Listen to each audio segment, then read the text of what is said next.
Hi, welcome back to Zone Coverage. We're here at Stewart's TV and Appliance to talk about everything Cleveland Browns. I'm Scott Petrak, Browns beat writer for the Chronicle Telegram and Medina Gazette, and this is Jim Ingraham, our sports columnist. Well, Jim, let's get into it. The Browns go to Baltimore for Week 2 and lose 24-10. Coming off a pretty good performance in Week 1 where they only lost by 3 points to Pittsburgh, do you think this is kind of back to reality? I think it's back to the reality that really should have never been left in the Pittsburgh game. I mean, this is what the Browns season is going to be like. You know, when you got a 1-15 team, you're going to have games like this, and especially when you're playing opponents like the Steelers and the Ravens. You know, these are really good teams. The Browns are just trying to get on their feet more or less, and you know, these are the kind of games that happen when you have those kinds of matchups. Yeah, and we tend to overreact to everything, especially in Week 2, this early in the season.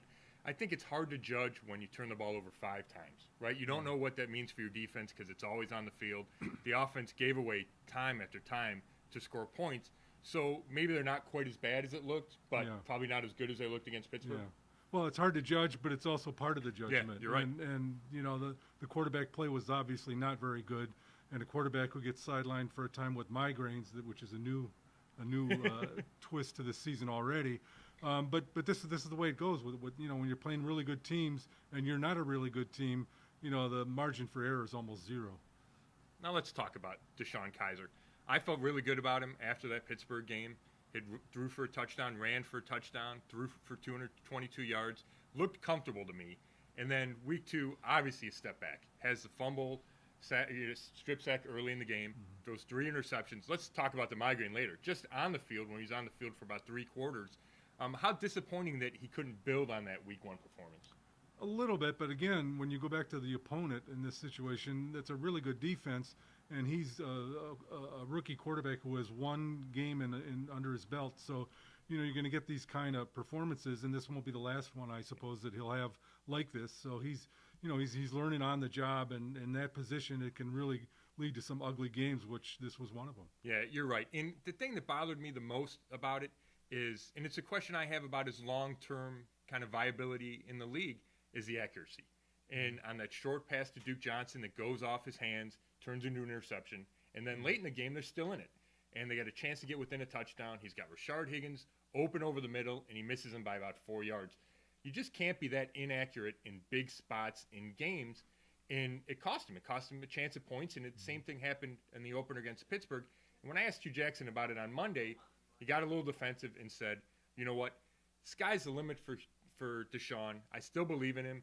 And he kind of dismissed it, and I understand that, but that's where I need to see the biggest sign of improvement is with that accuracy. Yeah, and again, it's the second game, so, you know, there's plenty more games for that kind of improvement to see.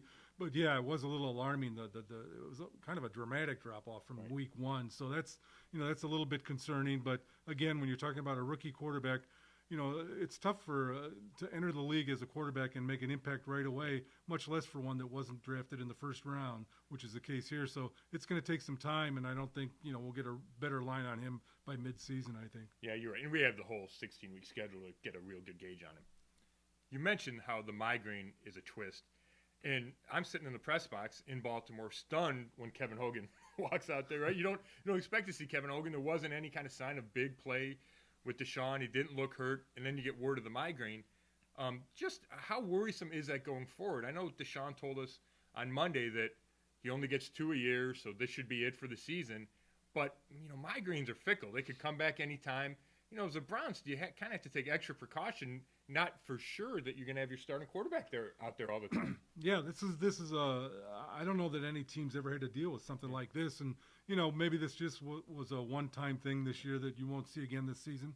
But if it's not, then you really have to start wondering about how they're going to handle this, because it's a big deal, you know. And obviously there's a lot of – I'm not a doctor. I don't know what causes migraines, but there's a lot of stress playing quarterback as a rookie in the NFL. So if it's at all stress-related, you got to wonder if it's going to be a recurring problem. And he did say that you have to try to avoid stressful situations, and I can't imagine a more stressful spot than going to Baltimore in Week 2 and facing that defense.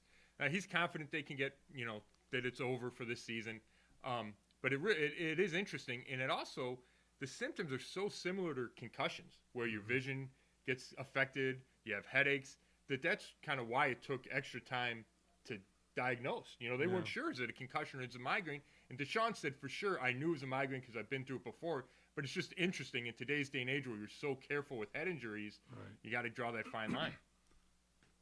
Okay, now we got to turn to the receivers. Jim, we talk about it all the time. They haven't been what you need to be, and then you lose Corey Coleman, your number one receiver, with a broken right hand for the second time in his 2 years in the league.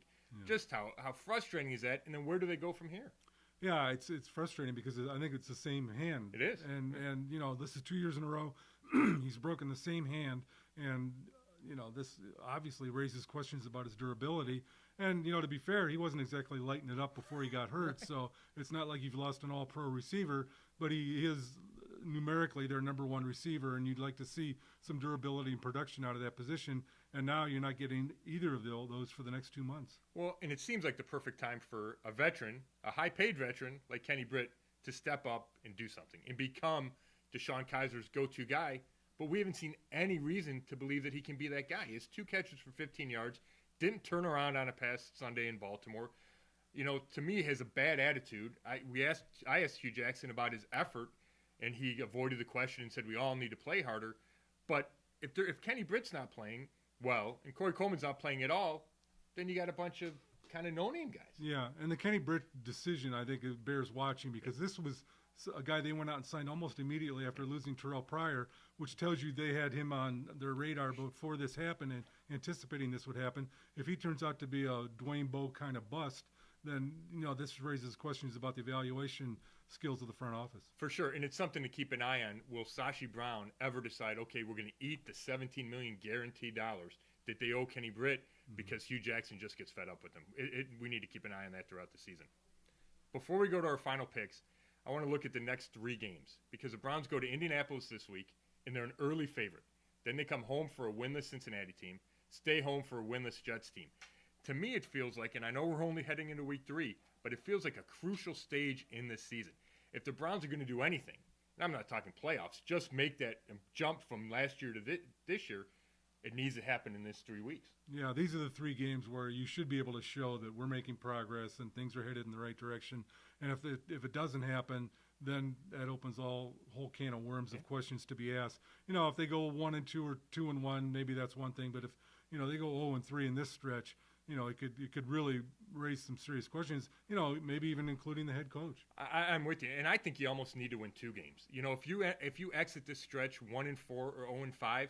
I think all of a sudden you start talking about, okay, what's Hugh's future? What's the front office's future? Now, if DeShone Kizer plays well and you see improvement there, then maybe you back off those questions. But I think it's pivotal these 3 weeks. So let's talk Indianapolis. Jim, give me your pick. Week 3, no Andrew Luck. He's out again with the sore shoulder, their all-pro quarterback. Jacoby Brissett, who's only been there a couple of weeks from New England. Do the Browns get their first win? Well, this seems like a perfect situation for a low-scoring game, which I'm not sure favors the Browns, or maybe it doesn't. Who knows? But I think it will be a low-scoring game, and I think that the Browns do have a chance to win this week. In fact, I might even go 12-9. 12-9. I like it. You know what? I think the Browns do get it done. I think this is a week where Greg Williams' defense really can shine, take away whatever Indianapolis does best. So I got Browns 20, Colts 14, and I'll go a step further. Jabril Peppers breaks up a Hail Mary to end the game. All right. All right. Thanks for watching. We'll be back next week at Stewart's TV and Appliance.